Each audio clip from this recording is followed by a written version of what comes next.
Good morning and happy day 13. Today is going to be a very busy day and it begins at the cemetery.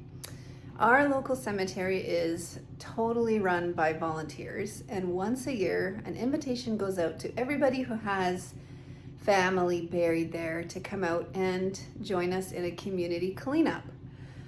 So that is what today is all about. I don't know if you can hear my husband's in the backhoe now, just getting it ready to move it, I think. And then he's gonna grab his truck with the trailer, load the lawnmower, go to his mom's, pick up her lawnmower, and then come back and pick me up. I think that's how it's going, something like that. Anyway, when he shows up again, that's my cue to exit. So in the meantime, I'm gonna go and let the dogs and the chicks out, load up all the snacks that I made yesterday, and just generally be ready to go. I think the big rule of thumb here is fashion is not important, as you can tell. These are my gardening clothes. But I think I'm gonna be mowing today, which means I need sunglasses like the ugly ones that wrap around. They're ugly on me. A hat and headphones. And I'm just gonna probably listen to something if I can hear it, maybe not, and then mow along. Anyway, I think we've got one kid participating today. We used to force all of them to go. Lots of complaining. But now the older two are locked in with their jobs, so just the youngest one has to go. But in exchange for her help, I'll be driving her to her horse show this afternoon, her and her friend. So her friend brought her horse over yesterday. And when I was outside looking for the dogs last night, which is becoming a regular occurrence, they have started to wander, and it's extremely frustrating when you want to go to bed and the dogs aren't in. And I know that's their nature. They're guardian dogs. They want to be outside chasing off coyotes. The coyotes were certainly howling last night. But we don't want them out all night because then we have no idea what kind of trouble they might be getting into. So we always put them in at night. But last night they just didn't listen. And I was out there walking around for probably 40 minutes calling and calling and calling. But what a shock when I went up the hill. I forgot the extra horse was there, and all of a sudden 3 of them come up to me. Oh, all right. Hi, Gunner. So anyway, yeah, I'll go let the dogs out, let the chicks out, get everything ready, and then it'll be time to clean.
See, they're ugly sunglasses, but boy, they were good. I didn't get any grass in my eye.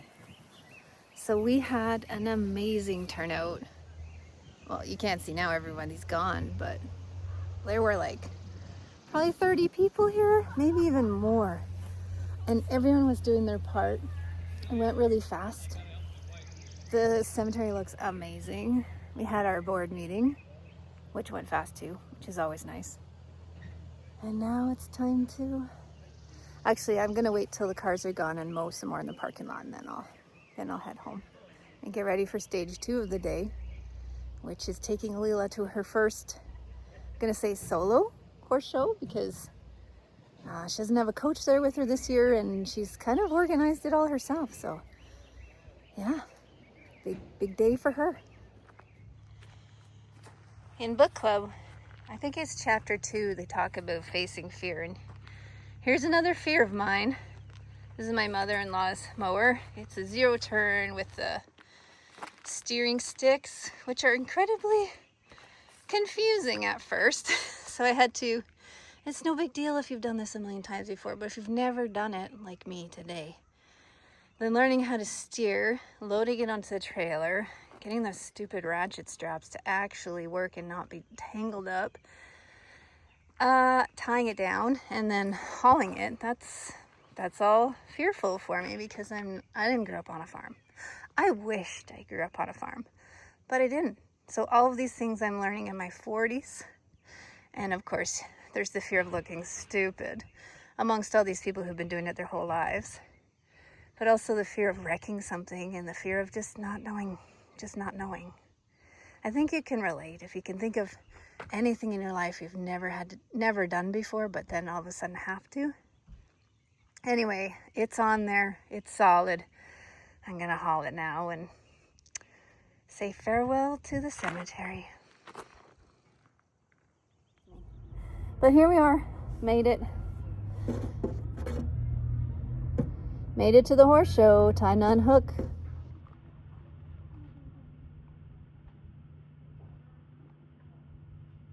So hungry. I miss.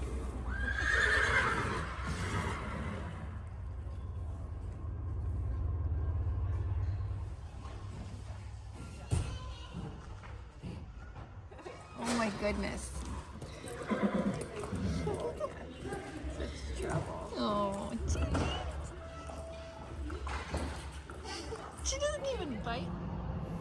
The girls are settling in with the horses, and I had to drive about a half hour north to pick up my bike. Do you see that milk crate in the back? There it is.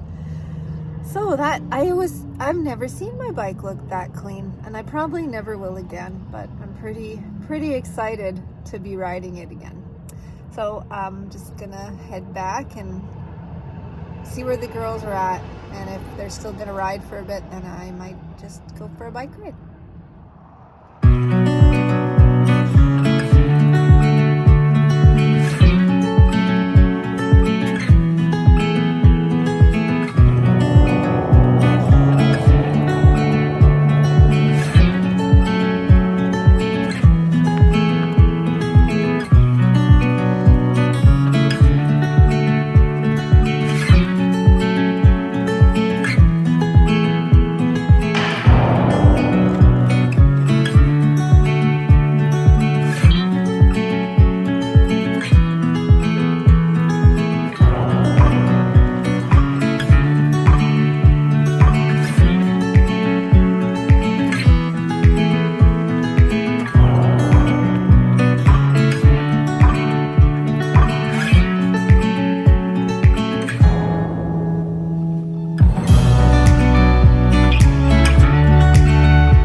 girls are riding right now. Ooh, let's try going the other way. There we go. And here I am on a lonely country road. So I thought I'd tell you a story.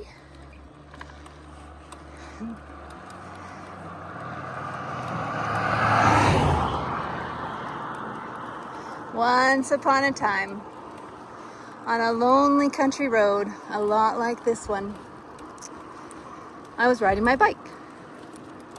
I was training for the MS bike tour, which I've done 5 or 6 times in my adult life.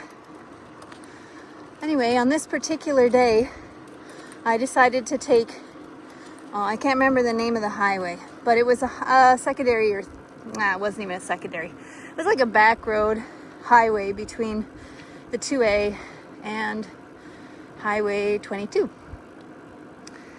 There's a fair amount of traffic on that road, only because it takes you from one fairly major highway to another. But on that day, it was fairly quiet. The shocking thing about this ride, though, was that, and I'm not joking you when I say I'm 98% sure this is what I saw, I found not one, but 2 pairs of men's underwear in the ditch. Not in the same place either, like in different spots along the road, which is really, really weird and unexplainable. You can draw your own conclusions, but what I can tell you is that forevermore, since that day, that stretch of road has been known as Old Underwear Road.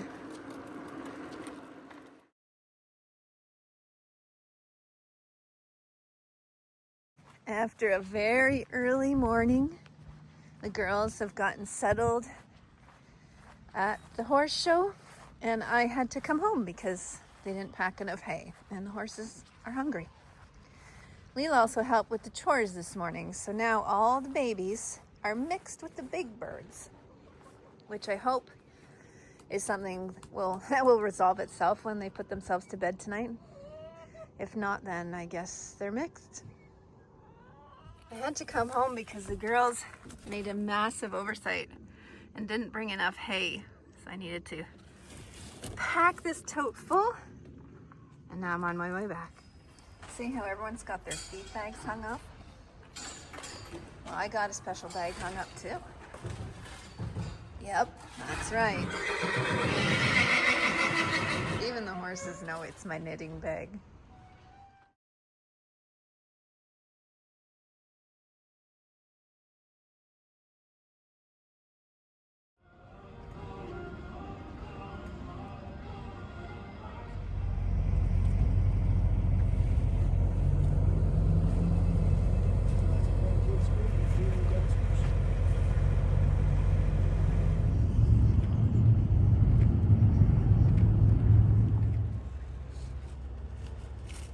Results Class 78, Canadian Pinto, Youth, Western Pleasure.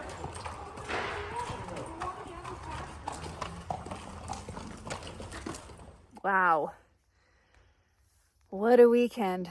That was unbelievably busy and so joyful and magical.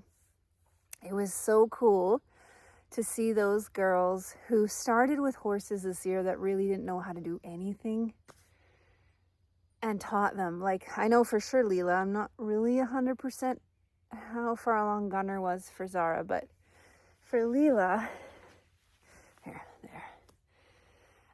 She started with a horse that was, I think what they'd call maybe green broke. So it knew how to work with a halt, like it could be led around with a halter.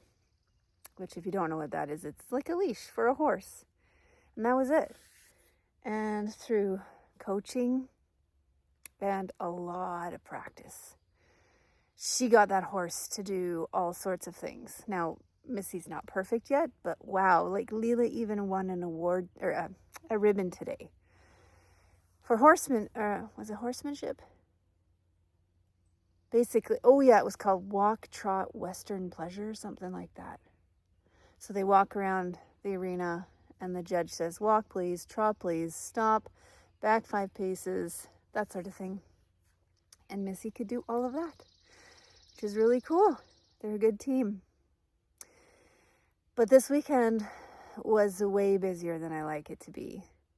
And I'm afraid to say that I think every weekend for the rest of June is going to be like this. So here I am back at home. I spent the last hour and a half cleaning the kitchen, which is really lame because it was clean when I left the second time this morning. But I had to bring groceries home, and yeah, it took a long time to get everything in order, and that's what happens when I'm not home. Chaos. So I think what I'm going to do, because I will admit I used some caffeine this weekend so that I could keep going. I'm still feeling really amped up, really frazzled. So as a reset, I'm here. I'm sitting on the earth. Oh, whoops. I'm sitting on the earth. Whoop, that's upside down. There we go. And I'm going to do a grounding meditation. And I'm going to breathe. I'm going to bring my breath right down into my belly. And I'm just going to come back from being all out there to right there. And that's how I'm going to end this weekend, on a high note. Here in nature. It's a beautiful night. And yeah. So thanks for going on this crazy weekend adventure with me. I'll see you again tomorrow. Bye.